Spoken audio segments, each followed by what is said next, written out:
జై తెలంగాణ, జై కేసీఆర్, జై కేటీఆర్. సభాధ్యక్షులు, జిల్లా టిఆర్ఎస్ పార్టీ అధ్యక్షులు గౌరవనీయులు ముజీబుద్దీన్ గారికి, మనందరి ప్రియతమ నాయకుడు, యువ నాయకుడు, బీఆర్ఎస్ పార్టీ కార్యనిర్వాహక అధ్యక్షుడు, మనందరికీ ఈరోజు దిశానిర్దేశం చేయడానికి మీ ముందుకు వచ్చినటువంటి గౌరవనీయులు పెద్దలు శ్రీ కేటీఆర్ గారికి,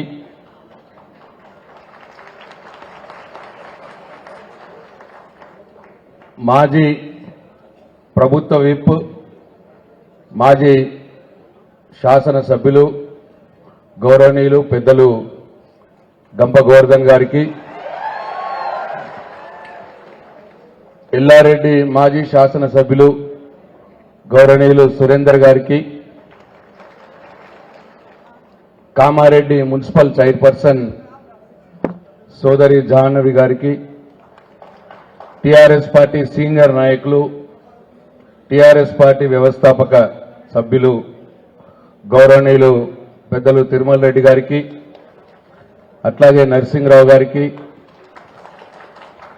సుమిత్ర గారికి, వేదిక మీద ఉన్నటువంటి కామారెడ్డి నియోజకవర్గానికి సంబంధించిన ప్రతి ఒక్కరికి, అందరు నాయకులకు, మండల పార్టీ అధ్యక్షులకు, సీనియర్ నాయకులకు, గౌరవ జడ్పీటీసీలకు, గౌరవ ఎంపీపీ అధ్యక్షులకు అందరికి కూడా, అట్లాగే కామారెడ్డి నియోజకవర్గంలోని ప్రతి గ్రామం నుండి వచ్చినటువంటి టిఆర్ఎస్ పార్టీ కుటుంబ సభ్యులందరికీ పేరు పేరున నా హృదయపూర్వక నమస్కారాలు తెలియజేస్తూ, మీడియా మిత్రులకు కూడా నా నమస్కారాలు తెలియజేస్తూ,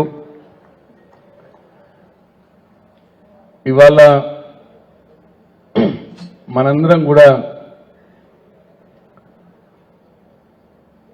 కుటుంబ సభ్యులమందరం కూడా ఇక్కడ సమావేశమైనాం. మొన్నటి జరిగినటువంటి శాసనసభ ఎన్నికల్లో కామారెడ్డి నియోజకవర్గంలో కావచ్చు, రాష్ట్రంలో కావచ్చు, జరగకూడనిది జరిగిపోయింది. మనందరికి బాధగానే ఉన్నది. కానీ రాజకీయాల్లో ఇదంతా సహజం, గెలుపు ఓటములు సహజం. చాలా ఎన్నికల్లో గెలుస్తూ ఉంటాం, ఓడుతూ ఉంటాం. కానీ ఇక్కడ కొద్దిగా ప్రత్యేక పరిస్థితుల్లో జరిగిన దానికి మనకు మరింతగా ఎక్కువ బాధగా ఉన్నది. కానీ వదిలేసుకోవాలి ఆ బాధని. 3 నెలలు అయింది, ఇంకా బాధలో ఉండడం భావ్యం కాదు. మనందరం ఇంత పెద్ద ఎత్తున ఇక్కడికి వచ్చి ఇవాళ నిజంగా కూడా ఇంత పెద్ద కుటుంబం ఉన్నది మన కామారెడ్డిలో.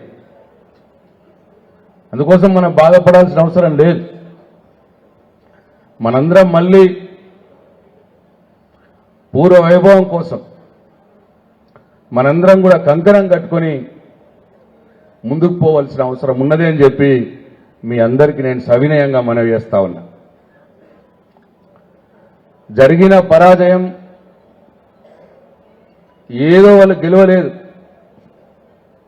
అనేక మాయమాటలు చెప్పి, అనేక అబద్ధపు హామీలు ఇచ్చి రాష్ట్రంలో కాంగ్రెస్ పార్టీ, ఈ నియోజకవర్గంలో బీజేపీ అభ్యర్థి మాయమాటలు చెప్పి కొంతమందిని కన్ఫ్యూజ్ చేసి మనం ఓడిపోవడం జరిగింది. ఈ నియోజకవర్గంలో కేవలం 6,000 ఓట్లు, రాష్ట్ర వ్యాప్తంగా కేవలం 1.8% ఓట్లతోటే మనం పరాజయం పొందినాం. అది కూడా కేవలం వాళ్ళ అబద్ధపు హామీలు, మాయ మాటలు. ఇవాళ 3 నెలలు అయింది. కొండంతా చెప్పినారు వాళ్ళు, కానీ వేరేడంతా కూడా పని జరుగుతలేదు. ఎన్నో విషయాలు చెప్పినారు, నమ్మించినారు. పాపం నమ్మిండ్రు, రైతులు నమ్మిండ్రు, పేదవాళ్ళు నమ్మిండ్రు, ముసలోళ్ళు నమ్మిండ్రు, ఆడవాళ్ళు నమ్మిండ్రు. కానీ వాళ్ళ ఒక్కటి కూడా జరుగుతలేదు. వాళ్ళు ఇచ్చిన 420 హామీల్లో ఇప్పటికి చక్కగా అమలైందంటే ఆ ఉచిత బస్సు ఒకటి. ఆ ఉచిత బస్సులో కూడా ఎక్కినోళ్ళు తిట్టుడే, బస్సులు ఎక్కినోళ్ళు తిట్టుడే, బస్సులో సీట్ దొరకనోళ్ళు తిట్టుడే, కిందున్నోళ్ళు తిట్టుడే. అది కూడా చక్కగా లేదు. అమలు చేస్తున్నది ఒకటే ఒకటి 420లో, మిగతా అన్ని వట్టి మాటలే. పార్లమెంటు ఎలక్షన్లు ఉన్నాయి అనంగా కూడా వాళ్ళు రైతు బంధు వేస్తలేరంటే, ఒకవేళ నిజంగానే ఎలక్షన్లు అయిపోయిన తర్వాత రైతులకు రైతు బంధు దొరుకుతుందా అని ఒక్కసారి రైతులు ఆలోచించాలి. ఓటు అవసరం ఉన్నప్పుడు కూడా చక్కగా వేస్తలేరు రైతు బంధు. 3.5 ఎకరాలకు వేసిర్రు ఇప్పటికి.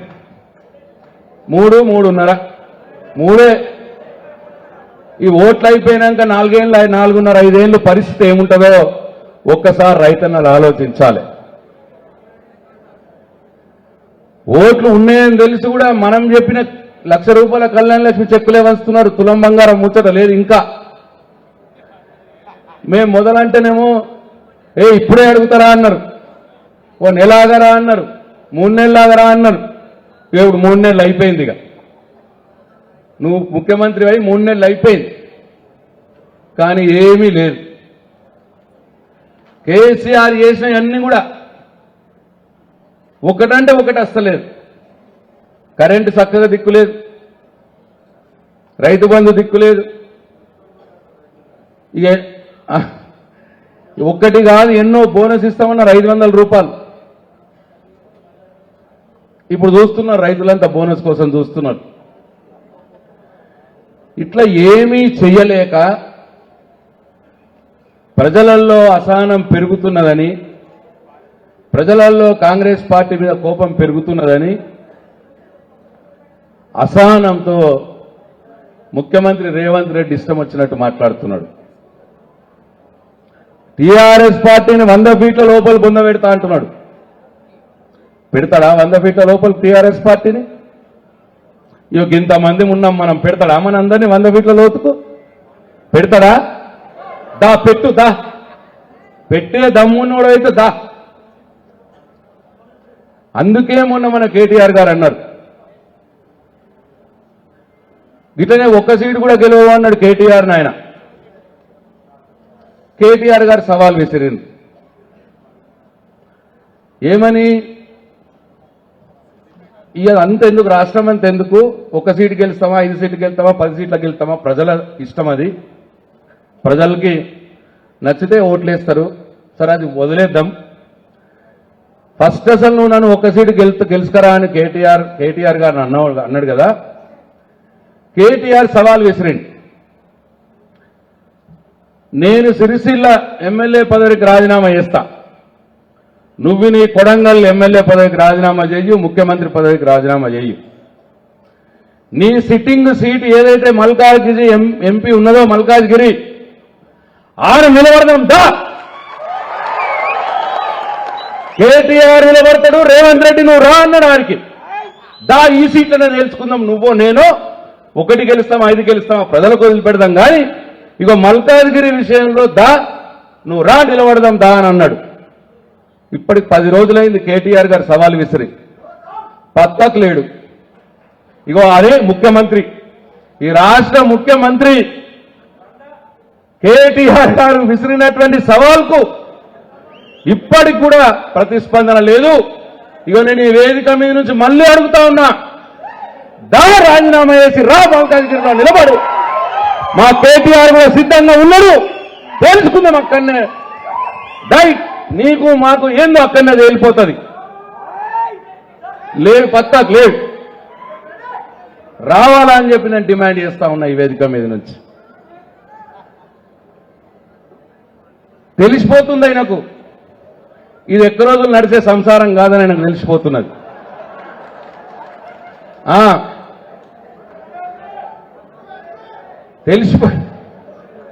తెలిసిపోయి ఏం చేయాలని మోడీ మొన్న ఇడికి వస్తే బడాబాయ్ అని చెప్పి ఆయనకు చెంచగిరి చేస్తాడు. ఆయన బడాబాయి, నా చోటాబాయి. వాళ్ళే అంటున్నారు, కాంగ్రెస్ పార్టీలో మిగతా నాయకులే అంటున్నారు ఇక మావోడు మళ్ళీ ఇంకో ఏకనాథ్ షిండే అయ్యేటట్టున్నాడు అని చెప్పి. ఇక వాళ్ళిద్దరు వాళ్ళ గురువు ఉన్నాడుగా చంద్రబాబు నాయుడు, పొత్తు పెట్టుకొని వచ్చిండు మోడీతోటి. పోగ నిన్న బేగంపేట ఎయిర్పోర్ట్లో రహస్యంగా కలిసిరట ఇద్దరు. కలిసి మాట్లాడుకొని మోడీ దగ్గరికి పోయిండిగా చంద్రబాబు నాయుడు. మా కేటీఆర్ గారు అన్నాడు చాలాసార్లు, ఇంకో ఏకనాథ్ షిండే వస్తున్నాడు, తెలంగాణ నుంచి రేవంత్ రెడ్డి ఇంకో ఏకనాథ్ షిండే అవుతాడు అని చెప్పి చాలాసార్లు అన్నాడు. దానికి కూడా సమాధానం చెప్పడు. మరి అనొచ్చు కదా, నేనెందుకు ఏకనాథ్ షిండేనైతే, నేను కాంగ్రెస్ పార్టీలోనే ఉంటా, నేను కాంగ్రెస్ పార్టీ ముఖ్యమంత్రిగానే ఉంటా, పార్టీని విడా అని చెప్పి ఒక్కసారన్నా అనొచ్చు కదా. అన్నాడా ఒక్కసారన్నా? కేటీఆర్ గారు అన్నదానికి సమాధానం చెప్పిండా? అంటే అర్థం ఏందన్నట్టు, నువ్వు బడే బాయ్ దగ్గరకు పోయి ఏకనాథ్ షిండే తిరిగి అయితే అన్నట్టే కదా లెక్క. అందుకోసమే నేను సూచిస్తా ఉన్నా, బట్టి విక్రమార్క గారు, శ్రీధర్ బాబు గారు, ఒరిజినల్ కాంగ్రెస్ నాయకులారా కొద్దిగా జాగ్రత్త పడుండ్రి. మీ వాడు గందరగోళం చేస్తా ఉన్నాడు, వాళ్ళ గురువుని చంద్రబాబు నాయుడు పంపించిండు ఢిల్లీకి, మాటలు నడుస్తున్నాయి, అధోగతి అవుతుంది. అందుకోసమే నాకు డౌట్ అన్న, నేను ఈ సంసారం ఎక్కువ రోజులు నడదేను అన్నది అందుకోసమే. కాబట్టి మనం ఎవ్వరం కూడా అంత అధైర్యపడాల్సిన అవసరం లేదు. మనమేం అంటలేమని 5 ఏళ్ళు నడిపించుకోమని అంటున్నాం, కానీ వాళ్ళకే నడుస్తలేదు కథ. కాబట్టి మనం ఎట్టి పరిస్థితుల్లో, ఇంతమంది కుటుంబం ఉన్నాం, మనం తక్కువ లేం. సరే చిన్న చిన్న మనస్పర్ధలు ఉంటాయి, అది మన ఇంటి ముచ్చట, మన కుటుంబం ముచ్చట. కానీ శత్రువు వచ్చినప్పుడు మాత్రం మనందరం కూడా ఒకటిగా కొట్లాడాలి. మొన్న 6,000 ఓట్లతోటి మనకు పరాజయం వచ్చింది కామారెడ్డిలో. రాబోయే పార్లమెంట్ ఎన్నికల్లో కామారెడ్డి నియోజకవర్గం నుంచి మీ అందరు ఒక్కొక్క కేసీఆర్ సైనికుల్లా మారి 60,000 మెజారిటీ టీఆర్ఎస్ పార్టీకి తీసుకువచ్చి ప్రతీకారం తీర్చుకోవాలని చెప్పి మీ అందరికి నేను మనవి చేస్తా ఉన్నా.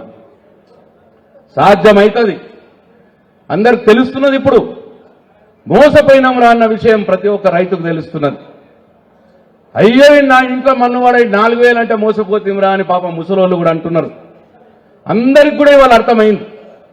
మనం ఇంటింటికి ఈ విషయాలు చెప్పుకుంటా మనం ప్రచారం చేస్తే 6,000 ఓట్లతోటి పరాజయం పొందిన ఈ కామారెడ్డిలో 60,000 ఓట్ల మెజార్టీ రావడం ఖాయం ఖాయం ఖాయం అని చెప్పి మనం చేస్తా ఉన్నా. కాబట్టి కార్యకర్తలకు అండగా ఈ కాంగ్రెస్ పార్టీ అధికారంలో ఉన్నదని రెచ్చిపోయి అక్రమ కేసులు పెట్టి సతాయించాలని చూస్తే పోచారం శ్రీనివాసరెడ్డి గారి పక్కనే ఉన్నాడు, నేను ఉన్నా, అందరికంటే ఎక్కువ కేటీఆర్ గారు పక్కన సిరిసిల్లనే ఉంటాడు. కాబట్టి మీ అందరినీ కంటి రెక్కల కాపాడుకునే బాధ్యత మేము తీసుకుంటాం. మీకు ఎవరికి కూడా ఇబ్బంది లేకుండా మీరు చెప్పిన వెంటనే మీ దగ్గరకు వచ్చి కొట్లాడే విధంగా మేము ప్రవర్తించుకుంటాము, మీ అందరినీ కాపాడుకుంటాము అని చెప్పి మీ అందరికీ నేను మరొకసారి మనవి చేసుకుంటూ, వచ్చే పార్లమెంట్ ఎన్నికల్లో మనందరం కూడా ఒకటిగా పోరాడి మన పార్టీ అభ్యర్థి ఎవరైనా సరే ఆ అభ్యర్థి కోసం మనం పాటుపడాలని చెప్పి మీ అందరినీ కోరుకుంటూ, ఈ అవకాశం ఇచ్చిన మీ అందరికీ పేరు పేరున ధన్యవాదాలు తెలియజేసుకుంటూ సెలవు తీసుకుంటున్నా. జై తెలంగాణ, జై కేసీఆర్.